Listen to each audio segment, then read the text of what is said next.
The desert sun was lowering toward the far mountains when Caleb Ryder first saw the smoke. It curled up from behind a ridge like a dark question in the pale sky, a thin twisting plume that didn't belong to the lazy campfires of travelers. Smoke like that meant trouble. He reined his horse to a stop, a rangy sorrel with a white blaze on her nose, and shaded his eyes against the light. The land around him was all thorn and stone, a harsh tangle of mesquite and cactus that caught the late gold of evening. He could smell the sage and dust in the wind, and underneath it, the faint acrid scent of burning cedar. Caleb wasn't looking for trouble anymore. He had seen too much of it in the war, first riding with the cavalry, then drifting from one job to another, trying to find a corner of the frontier where a man could breathe without having to draw iron. But the thing about men like him was that peace never stayed long. When he saw that smoke, something inside him, some old, stubborn part, wouldn't let him turn away. He tugged the reins, murmured to the horse, and nudged her toward the ridge. The climb was rough, and by the time he reached the top, the sun was a bleeding red coin sinking into the horizon. Below him stretched a narrow valley choked with scrub and rock. He saw what was left of a wagon, tipped sideways, the wheel shattered. Around it, the bodies of two horses lay still. And near the fire that still licked at the wagon's side, there was movement, a figure, small and slow, bent over something. Caleb dismounted and crouched low, his hand resting on the colt at his hip. The figure was old, wrapped in a blanket the color of the earth. As he watched, the figure straightened, revealing a face carved by time and sun, an Apache woman, her hair streaked with silver, her eyes black and steady. She wasn't afraid, though the fire was close to her skirts and the ground was littered with signs of a fight, spent shells, footprints, blood. He waited another moment, scanning the ridges. Whoever had done this might still be near. But the only sounds were the wind and the dying crackle of the flames. He stepped out from behind the rock, slow and careful, and called softly. "Ma'am." Her head turned sharply, and for a heartbeat he saw a flash of steel in her hand, a small knife. He stopped where he was, palms open. "Easy now. I ain't here to hurt you." She didn't answer, but she didn't run either. Her eyes studied him like a hawk sizing up a stranger in its sky. He tried again. "Name's Caleb Ryder. I saw the smoke. Thought someone might be in trouble." She said something in Apache, low and quick.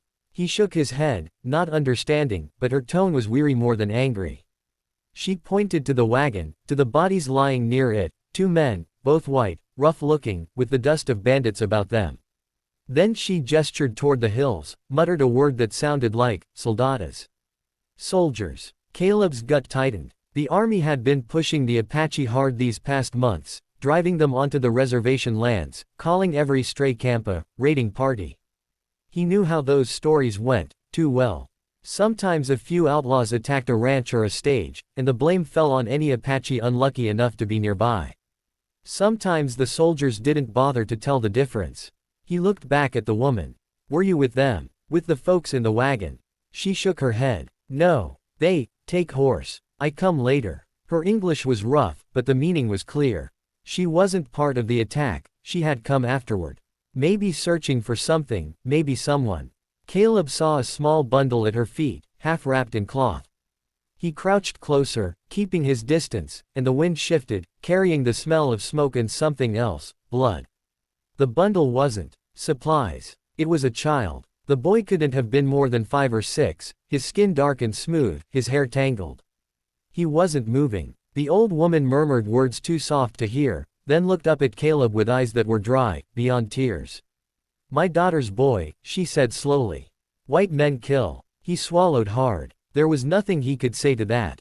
The desert had eaten too many like this, men, women, and children, all for the sake of fences and pride. He felt something cold and bitter rise in him. Where were they headed? He asked. She looked to the north. "Fort Lowell. They say, take me there." "Say safe." Her mouth twisted. "Not safe." Caleb knew the place. Fort Lowell was a half-day's ride, an army post, rough and proud, where the officers talked about progress and the troopers drank cheap whiskey and kept their boots on the necks of anyone not wearing blue. If she'd been promised safety there, it was a lie. "You got anyone else?" he asked. She shook her head. "Only me now." The fire had burned down to coals. Caleb glanced at the dead men, then at the lowering dark. The ridge cast long shadows across the valley, and the air had turned sharp. You can't stay here, he said. More'll come, and they won't ask who's to blame. She studied him for a long moment, as if weighing his soul. Finally, she nodded. You help me. He hesitated. He could ride away, pretend he hadn't seen. The army wouldn't care about one old woman, and he owed no one anything. But when he looked at the small body wrapped in cloth and the silent fire, he knew he couldn't turn his back. Yeah, he said quietly. I'll help you. They buried the boy at the edge of the ridge as the last light bled out of the sky. The woman, whose name she gave as Nich, sang something under her breath, a melody so soft it seemed to float on the night wind. Caleb stood beside her, hat in hand, feeling the weight of the stars pressing down. When it was done, they covered the grave with stones, and she laid a small carved figure on top, a bird with outstretched wings. They rode through the night. Nich sat behind him on the horse, silent and still, her hands gripping the saddle horn. The desert was a dark ocean around them, the horizon endless. Somewhere far off, a coyote called, and another answered. Caleb kept to the dry washes and rocky trails, steering clear of the open plain. He didn't know yet where they were going, only away. By dawn, they reached a narrow canyon with a trickle of water running through it. He helped her down and let the horse drink. She moved slowly, stiff from the ride, but she never complained. When he offered her a strip of jerky, she took it with a nod, chewing in silence. After a while, she said, "Why you help me?" He thought about it. "Because I was raised better than to leave someone to die." She gave him a look that was half a smile, half disbelief. Many white men say that. Few mean. He couldn't argue with that. "Maybe I'm a fool," he said. She shook her head. "No fool. Maybe spirit call you." He didn't know what she meant, but something in her tone made the hairs on his arms rise. He'd never put much stock in spirits or signs, but the desert had a way of making a man doubt what he thought he knew. They rested through the morning, hidden from the sun beneath a ledge. When Caleb dozed, he dreamed of smoke and drums, of faces painted red and white, and of a hawk circling overhead. When he woke, Nich was gone. Panic flared in him, but then he saw her down by the water, kneeling, her hands moving in small circles over the stream. She was tracing symbols in the dust with her finger, circles and lines that shimmered faintly in the heat. He watched her quietly until she rose and came back. "We go soon," she said. "Bad men come. They smell blood." He didn't ask how she knew, but as he packed the saddle, he heard it, the distant thud of hooves on hard ground. Not many, maybe 3 or 4 riders, but coming fast.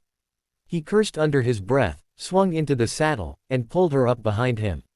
They rode hard, cutting across the canyon, the sound of pursuit echoing off the stone walls. Bullets sparked off the rocks. Someone shouted. Caleb leaned low over the horse's neck, feeling the wind tear at his face. The trail narrowed, then opened into a flat stretch of desert. He turned the horse toward a line of hills, praying they could reach cover. Nich clung to him, her voice steady in his ear. "Left," she said suddenly. "Go left." He didn't question. He pulled the reins, and the horse leapt over a low rise, and they plunged into a dry riverbed hidden by sage. Behind them, the riders thundered past, unaware. Caleb slowed the horse, listening until the sound faded into the distance. They dismounted, breathing hard. He looked at her, and she gave a small nod. "Spirit show," she said simply. He laughed softly, the sound half disbelief, half relief. "Remind me to thank your spirit sometime." That night they camped near a stand of mesquite, where the air smelled sweet and the stars burned close enough to touch. Caleb built a small fire and shared the last of his beans. Nich told him pieces of her story in the slow, careful English she knew, how soldiers had burned her village, how her daughter had married a man who worked for a rancher near Tucson, how both had died in a raid blamed on her people. The boy they'd buried was her last kin. Caleb listened, saying little. When she finished, he said, "If we can get you to the Chiricahua Mountains, you could find others. There's still some of your people up there." She looked into the flames. "They hide. Army hunt them. Then we'll have to be smarter than the army." She smiled faintly. "You talk brave." He shrugged. "Only way I know how." For the next 2 days, they traveled north, keeping to the hidden trails.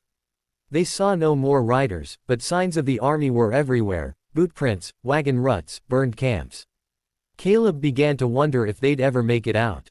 On the 3rd evening, as the sun turned the sky the color of copper, they reached a narrow pass between 2 cliffs. Caleb halted the horse, sensing something off. The air was too still. Then came the sound, a low metallic click. Drop the gun, cowboy. Caleb turned slowly. A man stepped out from behind a boulder, rifle in hand, smile sharp as glass. 2 more followed. They looked like drifters, maybe deserters, maybe worse. Didn't expect company out here, Caleb said evenly. The man's eyes flicked to Nige. We've been tracking that squaw. Army's paying good money for anyone brings in hostiles. She's no hostile, Caleb said. That's so. The man grinned. Then you won't mind us talkin' her in. Caleb's hand hovered near his Colt. You take one more step, and you'll find out how much I mind. The leader laughed, but it died quick when he saw Caleb's eyes. The air cracked, the first shot went wide, the second didn't. Caleb's gun spoke twice more before the echo faded. When it was done, the men lay still. Nige looked at him, expression unreadable. He holstered the gun, his hands shaking. They'd have killed us both, he said quietly. She nodded once. I know. She touched his arm lightly. You do good thing. Hard thing. They rode on until the moon rose, pale and full. Caleb felt the weight of what he'd done, but also something else, something clean. For the first time in a long while, he felt like the man he used to be. When they finally reached the edge of the Chiricahuas, dawn was breaking again. The mountains rose like blue ghosts out of the desert, their peaks catching the first light. Nige looked at them and whispered something that sounded like a prayer. This your home? He asked. Yes, she said. My heart here. He helped her down, and she turned to him. You risk much for me, she said softly. Why? He thought about all the places he'd been, all the blood and dust. Because someone has to stand for what's right, even when no one else will. She smiled, a small, knowing smile. Then your spirit strong. You will be remembered. He didn't know what to say to that. She pressed something into his hand, a small carved bird, like the one she'd left on the boy's grave. Keep. For courage. He watched as she walked into the shadow of the mountains, her figure growing smaller against the light. The wind stirred, carrying the scent of cedar and rain. Caleb closed his hand around the carving, feeling its rough edges, and for the first time in years, he felt a kind of peace.